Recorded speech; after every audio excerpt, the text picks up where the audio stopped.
And welcome to Real Side Radio. Dave Sussman sitting in the chair for Joe Messina. It is good to be back, ladies and gentlemen. And hello, everybody in the Facebook chat room. Great to be back with you again, the greatest Facebook chat room on terrestrial radio. And if you are not on Facebook, come and find everybody over at the Real Side, realside.com. There's a chat room also on the website. You can hang out on Facebook with your Facebook friends, or if you want to call in, you can call 855-732-5563. Joe's out for the evening, so I sit in every couple of weeks. My name is Dave Sussman. I am the co-host at America's Voice Live, which is on America's Voice News. It is a new alternative television station, and I am on the air from 10 a.m. to 12 p.m. every day. That is Pacific time. I guess that's what, 1 to 3 Eastern time for all you guys fighting the hurricanes back east. And phew, oh my goodness, Florida dodged a bullet on that one, didn't they? But if you're watching the news right now, it's pretty devastating for those souls that we lost in the Bahamas. And I'm sure that everybody that is listening to the show at one time or another has been to the Bahamas, whether it's on a cruise or going down to Nassau, whatever it is. So our thoughts and prayers are definitely with those folks. And it looks like it's targeting Charleston. So the folks in the Carolinas, watch out, get prepared. You may be listening to this right now because Joe's show, The Real Side, is on, I believe, 53 stations nationwide, terrestrial network on GCN, as well as the Salem Radio Network. So hello to everybody across the fruited plains. You know, as I was coming in tonight, I was thinking about how I wanted to open the show. We got some great guests tonight that are going to be coming in and actually chatting with us. But one of the things that I've really started to become angry about, and I talked about this earlier today, we had Judge Jeanine Pirro, who, if anybody watches Fox News or reads books, you know who Judge Jeanine is. She came on our show earlier today, and we were chatting about this a little bit, especially in light of how the media played the Comey, the findings from the OIG, the Office of the Inspector General, showing that Comey essentially did break a whole bunch of different FBI laws. And the way that you would hear it in the media is, yeah, it's kind of a tisk, but he just didn't do anything wrong. And what I'm starting to realize is that something that somebody else just started to realize, somebody that I didn't think would admit this in the media, and that is the presidential candidate for the Democratic Party. Her name is Marianne. Marianne Williamson, who revealed today that she did not think that the left was, quote unquote, so mean and lied like this until she ran for president and as an outside candidate. I'm just going to read you a few bits from this incredible article. It was actually featured up in Breitbart.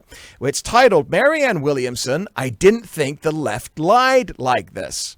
She says, I know this sounds naive. I didn't think the left was so mean. I didn't think the left lied like this.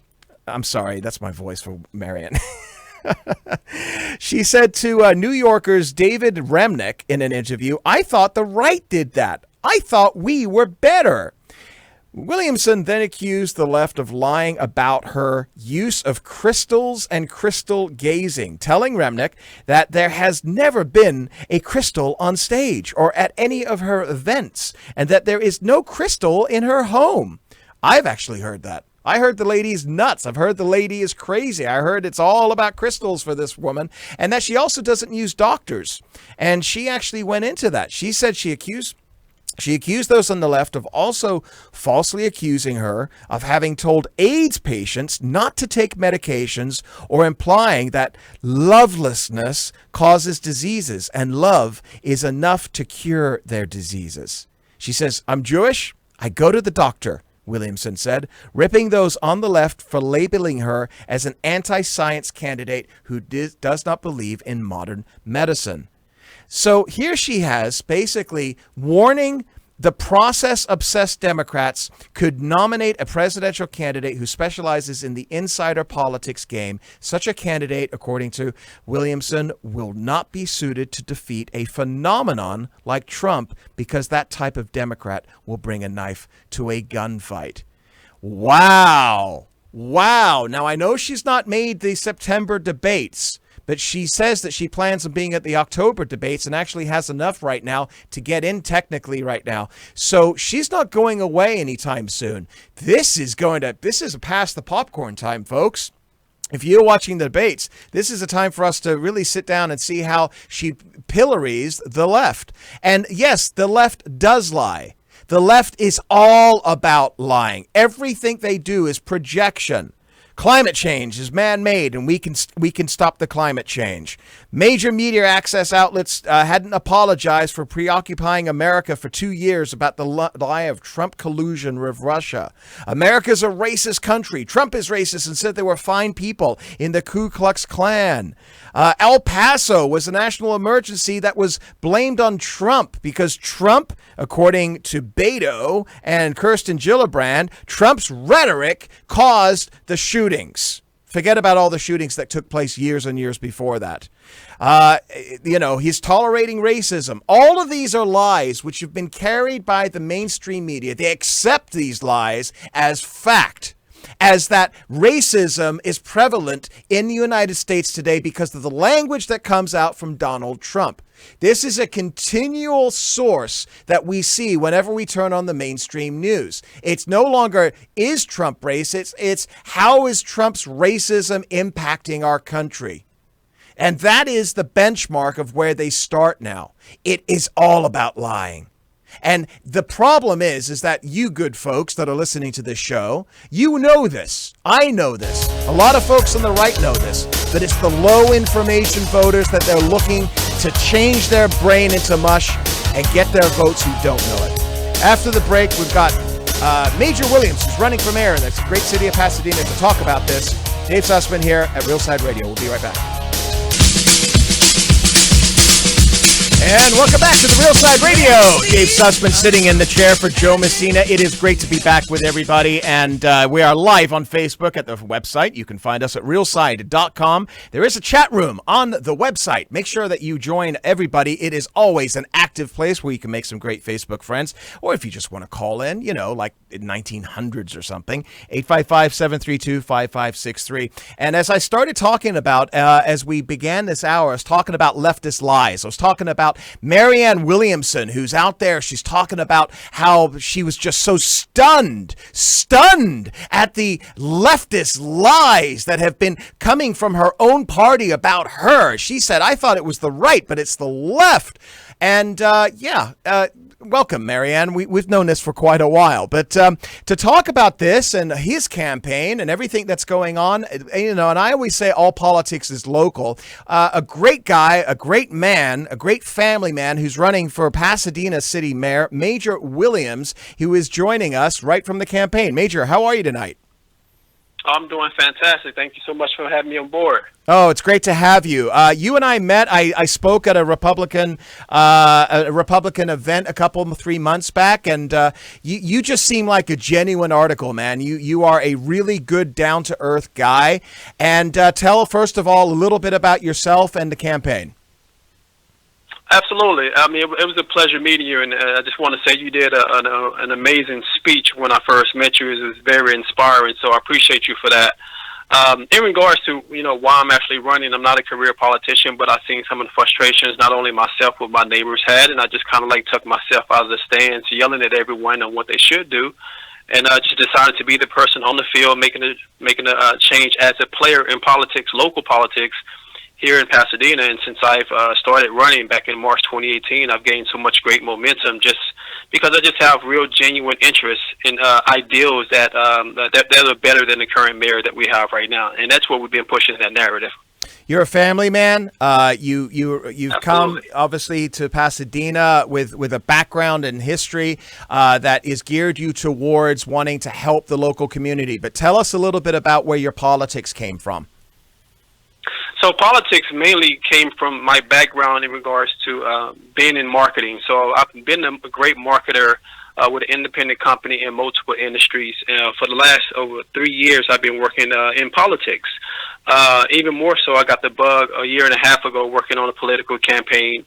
And I was around so many great minds and great strategists within politics.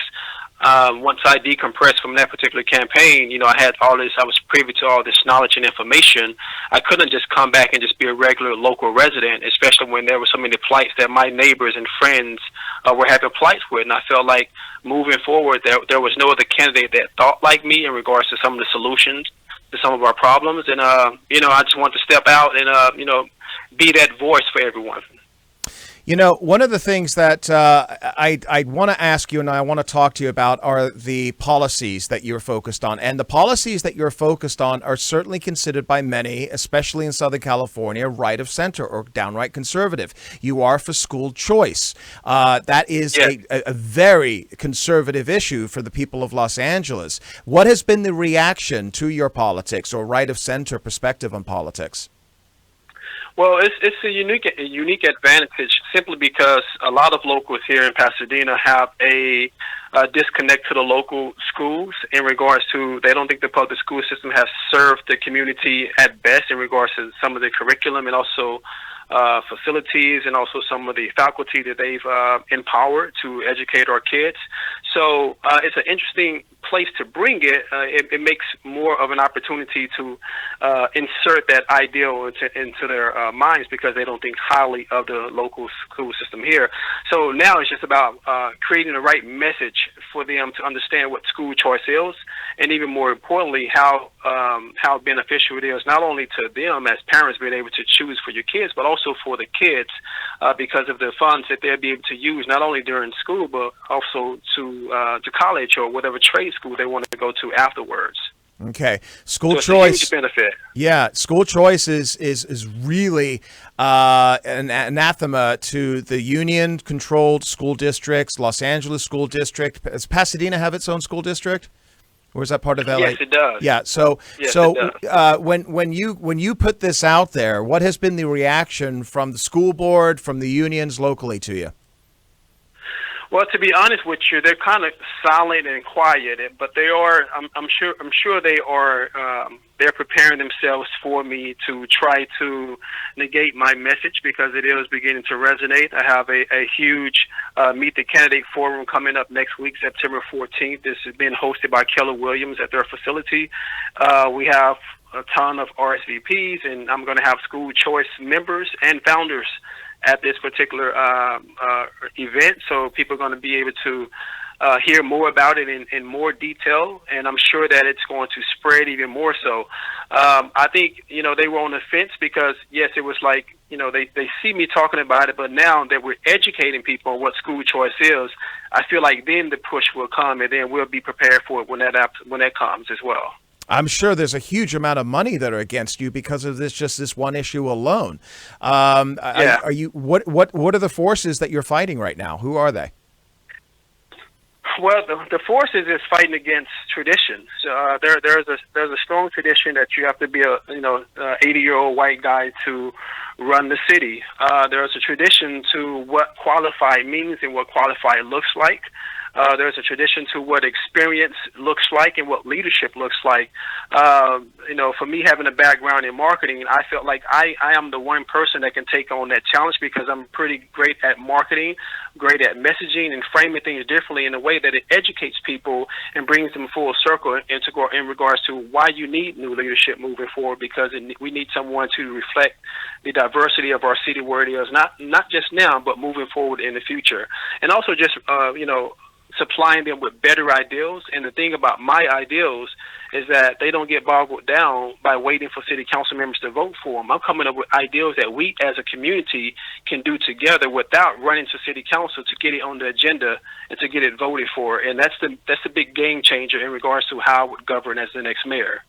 Well, somebody coming from a marketing background like yourself has certainly been using that to his advantage. I see you everywhere. I'm nowhere near Pasadena, and I hear about you all the time. So you've got a phenomenal reach right now. And I know you're using social media. You're taking advantage of the vehicles that are out there today to forward out the message to Is that getting traction for you right now in our last minute?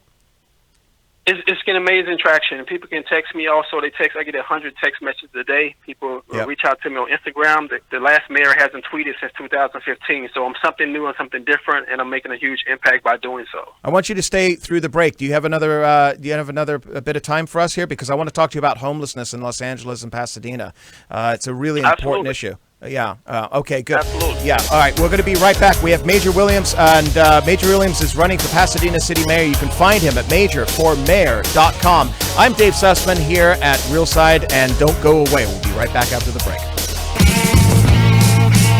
And welcome back to Realside. Joe Messina and Dave Sussman in the chair tonight, and having a great time and having a great discussion here at Realside Radio. And if you'd like to join us, you can chime in. Let us know what you're thinking at the realside.com. There is a Facebook room where everybody's just chatting away and people making friends in the Facebook room. So hello, everybody over there, and you can call us at 855-732-5563. And we have Major Williams, who is a candidate for Pasadena City Mayor. You can find him at majorformayor.com. Check out this guy. He is the future. He is the future of the Conservative Party, ladies and gentlemen. And Major, I got to ask you, listen, there is so much coming from the left right now in regards to, and I have to talk about this with you because you are in politics today, but the left is so focused on identity politics. They're so focused on race and gender. And if you are leaving the Democrat plantation, so to speak, the vitriol towards black conservatives today is just overflowing. It really is ugly. What has been the reaction to you as a conservative running for mayor in the city of Pasadena, next to the city of Angels, a very blue city?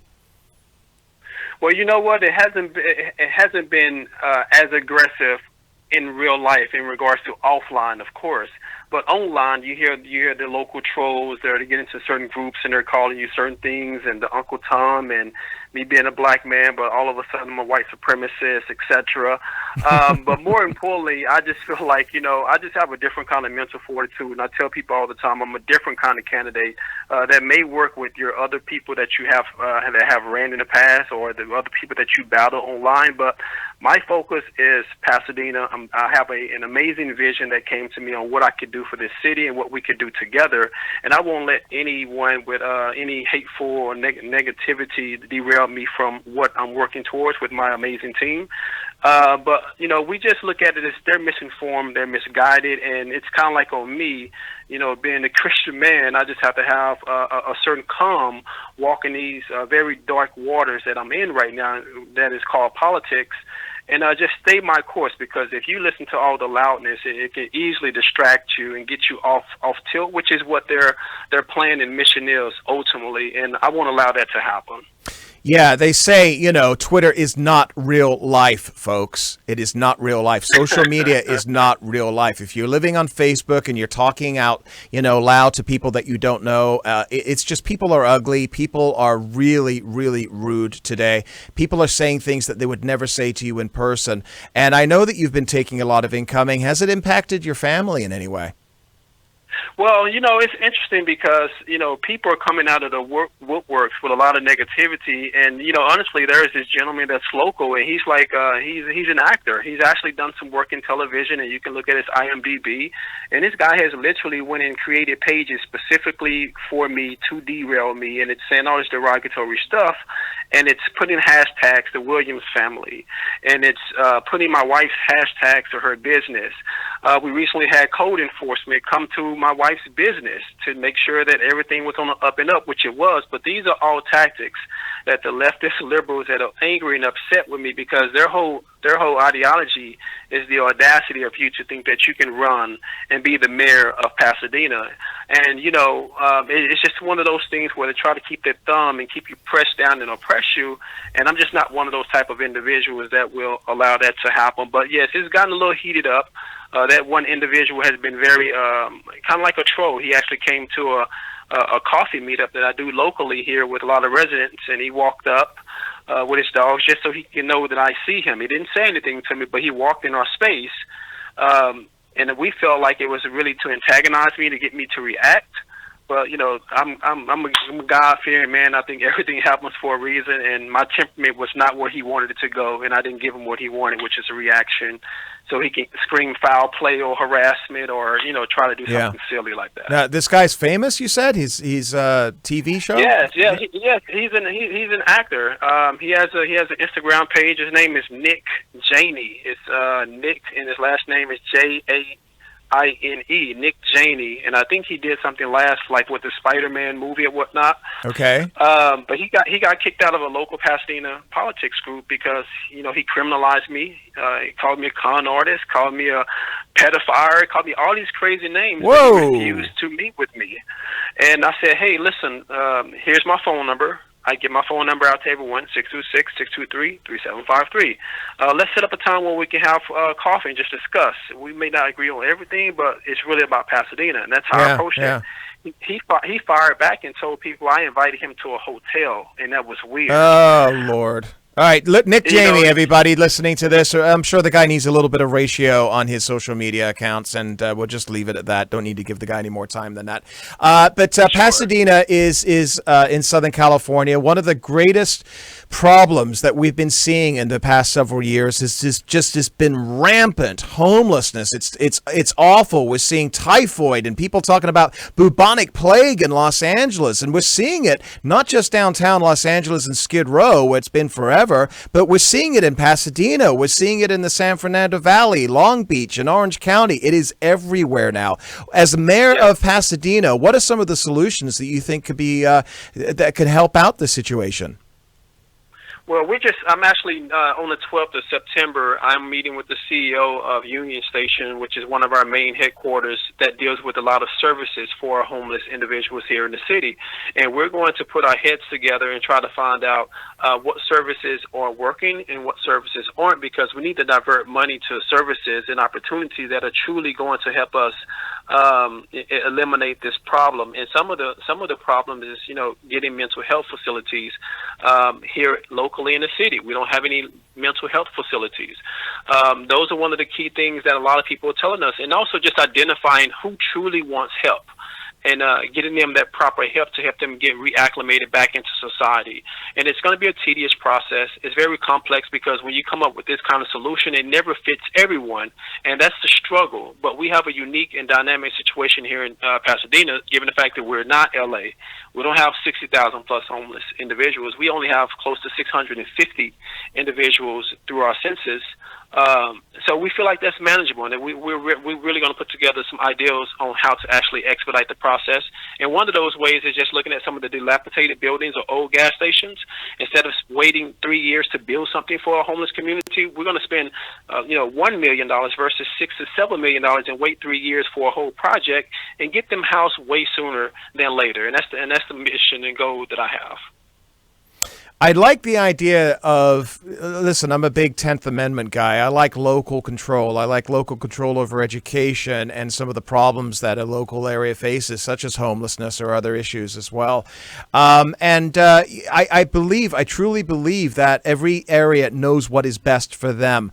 But you are in Pasadena, California, and California is one of the most intrusive when it comes to control over cities and sanctuary issues as well, regarding illegal immigration and everything else along there. How does Pasadena work within the confines of a very, very progressive California legislature? I think, honestly, it's been so traditional for so long. It's going to take someone from the outside coming in with a new, fresh perspective, kind of like myself, to create different messaging so we can actually get new programs that actually fit the actual, the systems and services that we have here in Pasadena. But you're right. It really is been a set way of operations for so long. We really have to wrap our minds around it. And I've said this, if any other candidates came into this race and said they all had it all figured out, I would go on record and say that they're lying, because it's that complex with all the different dimensions of complexities it is to govern here locally in Pasadena.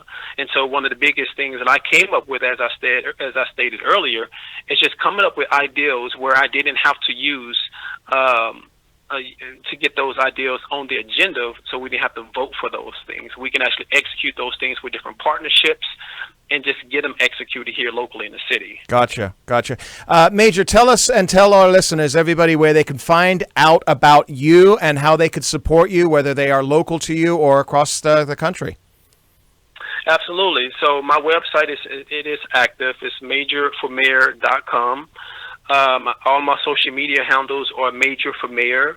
On Facebook specifically, it's Major Williams for Mayor of Pasadena.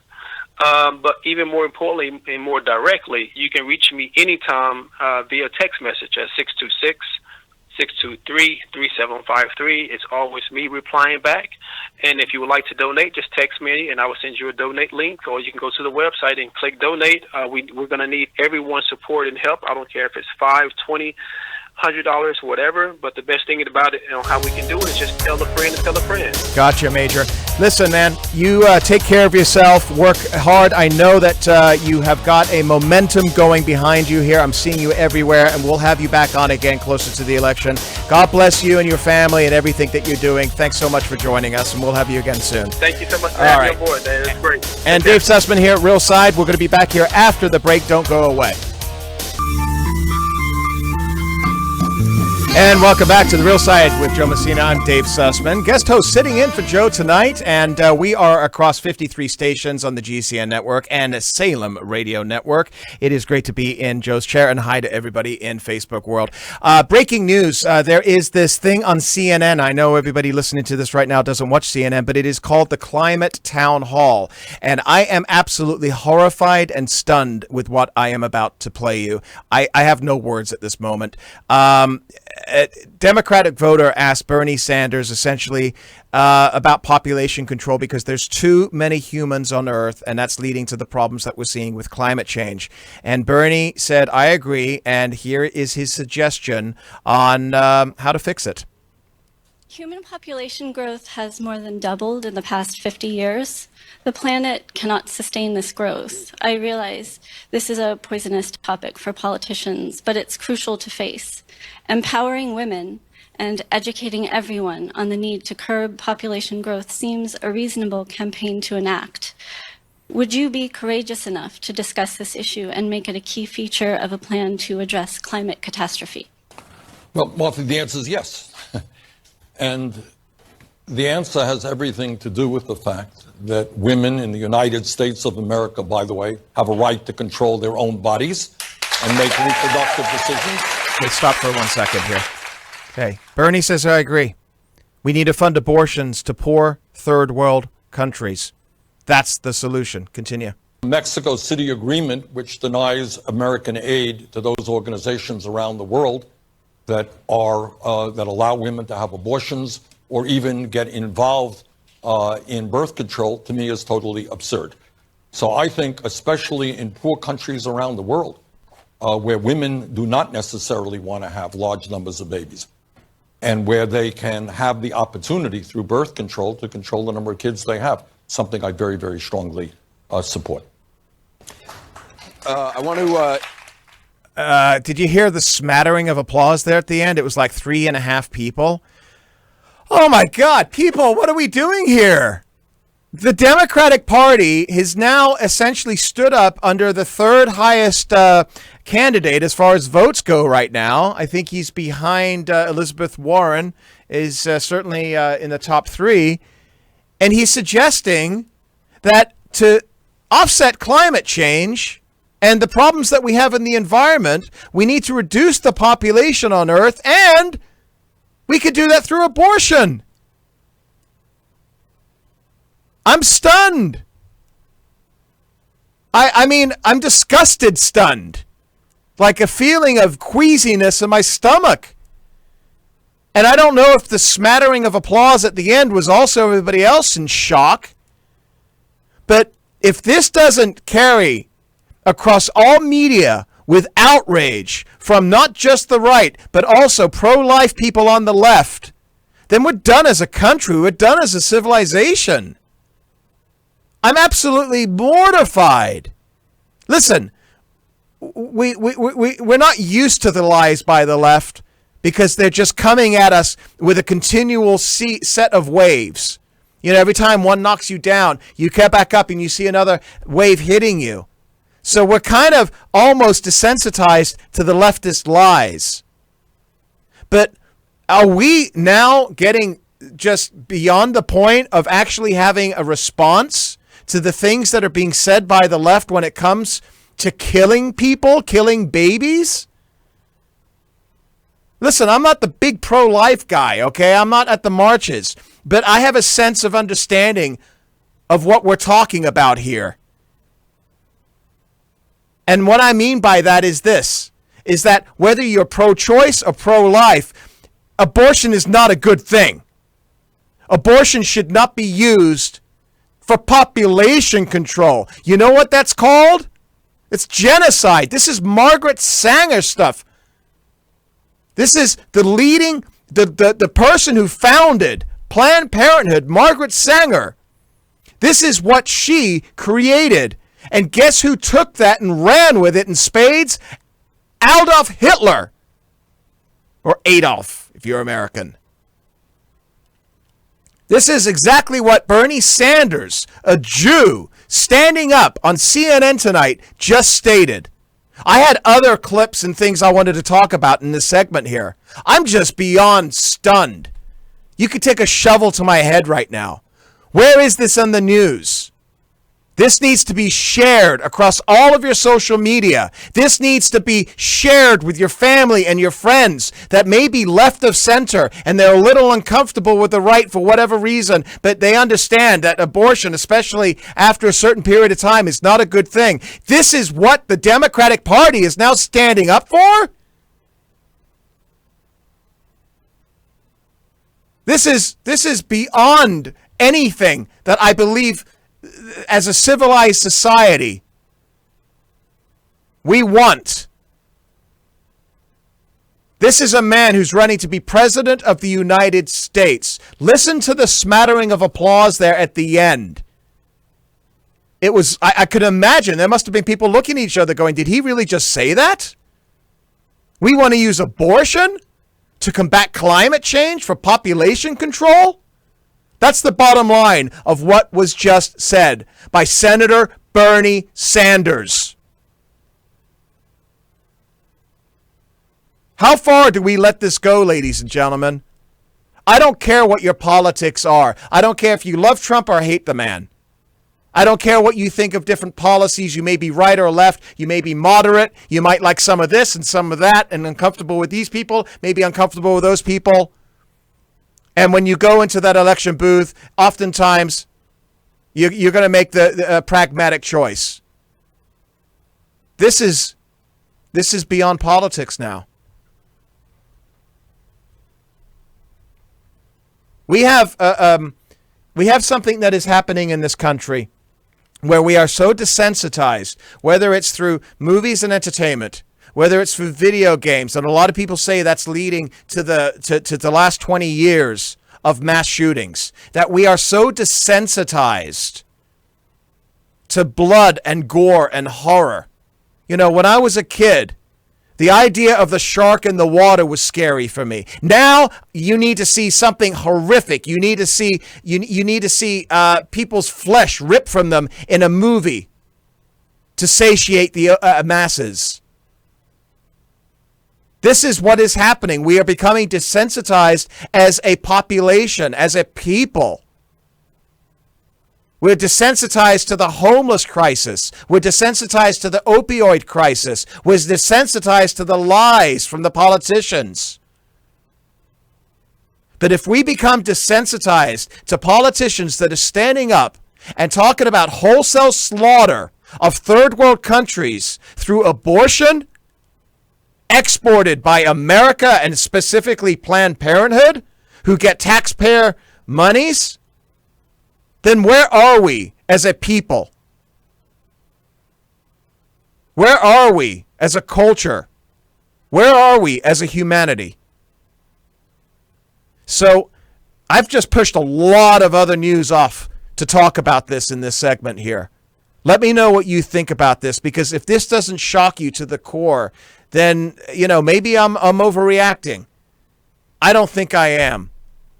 I go with my gut on these things, and I think this is going to be a huge story. I think this is going to carry across a lot of social media over the next couple of... I'm going to talk about this tomorrow on America's Voice Live. I'm going to make sure of it. We're going to play that clip again. Because this needs to be discussed. We need to sit down with our friends and our neighbors. We need to sit down with our clergy, our priests and our rabbis.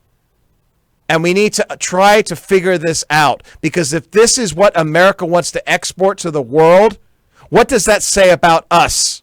What does that say about us as human beings? I'm disgusted by this. I'm sorry. I'm actually kind of shocked. We have politicians on the left that is standing up, and they're lying about you and I. They're lying about this president. Everything is about racism, and you're a Nazi, and you want to hurt poor people, and you want to ruin the climate, and you want to give people guns so they can go shoot people. These are the things that they're saying, and that's horrible. You have a president that colluded with Russia and he's illegitimate. It's horrible. These are lies. And we fight back against them. But how do you fight back against the wholesale slaughter of humanity for population control? Where did that come from? Bernie Sanders, I disagree with your politics 100%, but I would never have stood up and said that you are an evil person. I don't agree with you being a sympathizer to the communists and honeymooning in Russia during the Cold War and your socialist policies. I vehemently oppose them all, but I would never have called you an evil person. I am now starting to wonder. It's horrifying. So, ladies and gentlemen, if you're in earshot of this right now and you're not hearing it discussed on anywhere, and I've got television monitor and to my side right here, I'm not seeing it discussed on the news. Please, let's raise the alarms on this. This needs to be shown to everybody, because nobody watches CNN.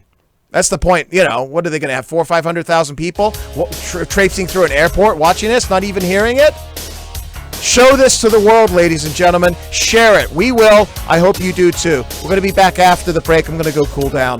Dave Sussman here at Real Side Radio. Don't go away after the news and weather.